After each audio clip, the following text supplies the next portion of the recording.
آئیے پروفیسر سعید احمد خان صاحب سے حضرت ابو بصیر کے بارے میں سنتے ہیں۔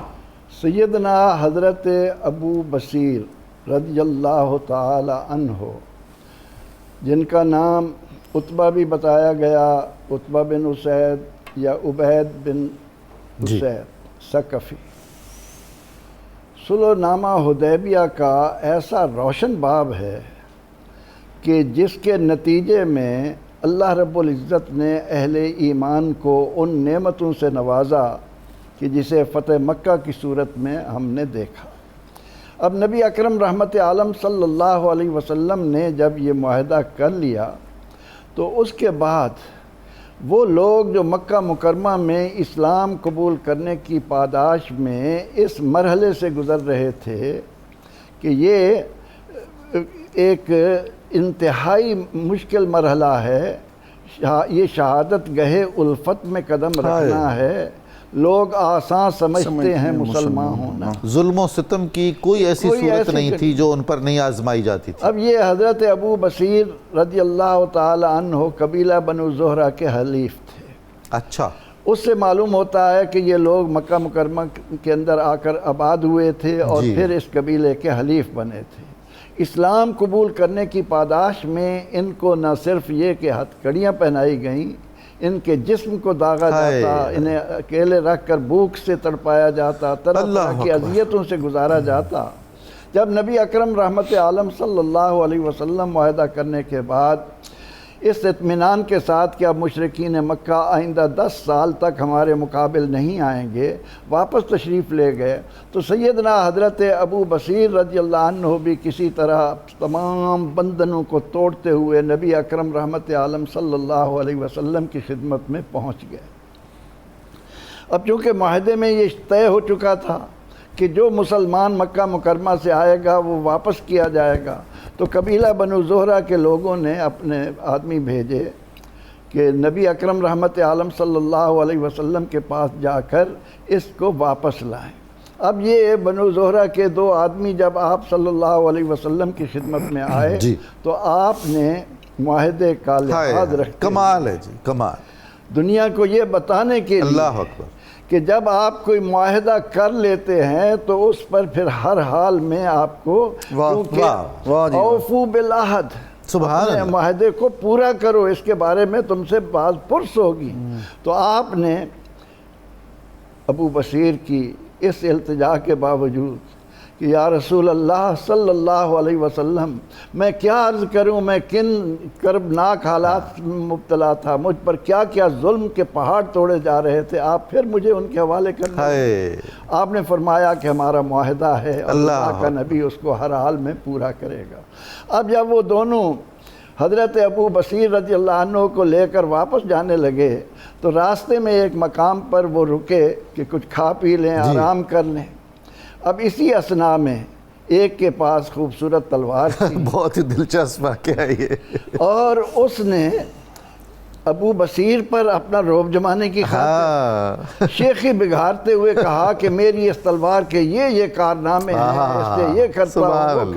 تو آپ نے فرمایا یہ ذرا مجھے دکھاؤ تو صحیح۔ اس نے پکڑا دی۔ اب حضرت ابو بصیر رضی اللہ عنہ کے ہاتھ میں جب اس کی تلوار آ گئی تو آپ نے ان تمام مظالم کو جو مکی زندگی میں ان پر ڈھائے گئے تھے نظر رکھتے ہوئے اسی تلوار سے اس کا کام پورا کر دیا۔ اس کا مطلب ہے کہ تلوار تھی تو واقعی بڑی قابل۔ ہاں، اس کا یہ بھی معنی ہے کہ اپنے اسلحہ کو کسی کو مت دو، اس کے اوپر کسی کا اختیار نہ آنے دو۔ لیکن یہ کہ آپ نے یہ کام کر دکھایا۔ اب اس کے بعد جو دوسرا آدمی تھا وہ آگے جانے کی بجائے وہ واپس آیا۔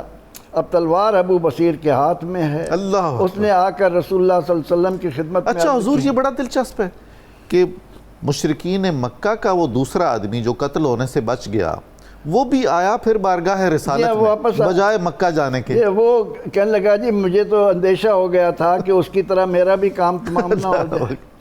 حضور علیہ السلام نے جب یہ سنا تو فرمایا کہ اس سے تو ایک فساد کی بنیاد پڑ جائے گی۔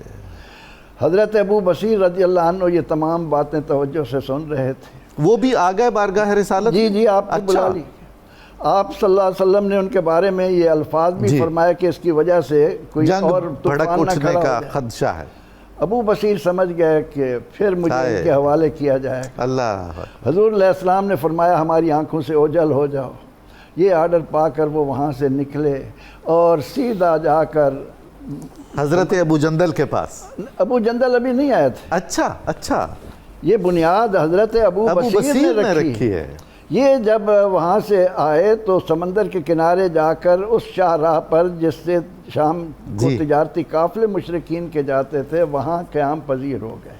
آپ کے پاس کچھ کھجوریں تھیں، کچھ وہ کھجوریں آپ کا سہارا بنتی رہیں، کچھ دریا نے مچھلیاں باہر پھینک دی، سمندر سے مچھلیاں باہر آ گئیں، اللہ تعالیٰ نے آپ کے لیے وہ کام کر دیا۔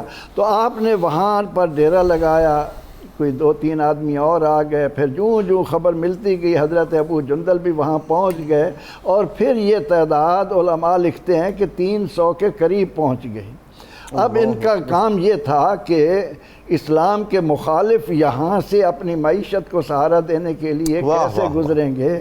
انہوں نے اس طرح سے اس کو قابو کر لیا کہ کسی کی مجال نہ تھی کہ وہ وہاں سے گزر سکے۔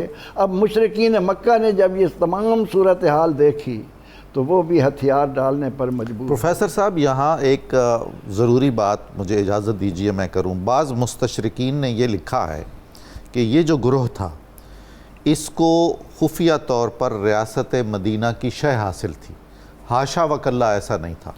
اللہ کے رسول بھی یہ سارے بالکل اپنے طور پر ہیں، اپنے طور پر، کیونکہ انہیں معلوم تھا کہ اللہ کے نبی علیہ السلام کی زبان اقدس سے جو نکلتا ہے وہ وحی الہی ہوتا ہے، آپ نے ہر حال میں وہ کرنا ہے اور وعدہ پورا کرنا ہے۔ اس طرح یہ کیسے ممکن تھا کہ رسول رحمت صلی اللہ علیہ وسلم اپنے صحابہ رضی اللہ عنہم سے کہیں کہ تم ان سے رابطے میں رہو؟ کوئی رابطہ نہیں تھا۔ سبحان اللہ، سبحان اللہ۔ یہ ایک مسلمان بہادروں کا وہ گروپ تھا جس پر مشرکین مکہ نے مکہ میں رہنا مشکل بنا رکھا تھا۔ وہ ایک ایک کر کے اپنی جانیں بچا کر وہاں گئے، اور پھر انہوں نے اسلام کی سربلندی کے لیے کلمہ پڑھنے کا مقصد ہی یہی ہے۔ میری زندگی کا مقصد وحید یہ ہے کہ میں اپنے آپ کو تیرے دین کی سرفرازی اور بلندی کے لیے کام کروں۔ تو وہ لوگ کام کر رہے تھے۔ اب جب ان کے قافلے جانا اور ان کا یہ رکاوٹیں پیدا ہوئیں تو انہوں نے ابو سفیان کو اپنا سفیر بنایا۔ انہوں نے جا کر رسول اکرم رحمت عالم صلی اللہ علیہ وسلم سے درخواست کی کہ ہم اس معاہدے کی شک کو واپس لیتے ہیں، آپ ہم پر رشتہ داری کا احساس کرتے ہوئے مہربانی کریں اور ان کو اجازت دیں یہ آپ کے پاس آ جائیں، ہم انہیں واپس لینے کے لیے نہیں آئیں گے۔ تو اس طرح ابو بصیر رضی اللہ عنہ نے فتح مکہ کی بنیاد بھی رکھ دی اور مسلمانوں کی طرف سے بتا دیا کہ اہل ایمان کے غلبے کے لیے وَأَنْتُمُ الْأَعْلَوْنَ ان کنتم مومنین، اے اہل ایمان کو مضبوطی سے تھام لو، دنیا کی کوئی طاقت تمہیں نیچا نہیں۔ سبحان اللہ، سبحان اللہ۔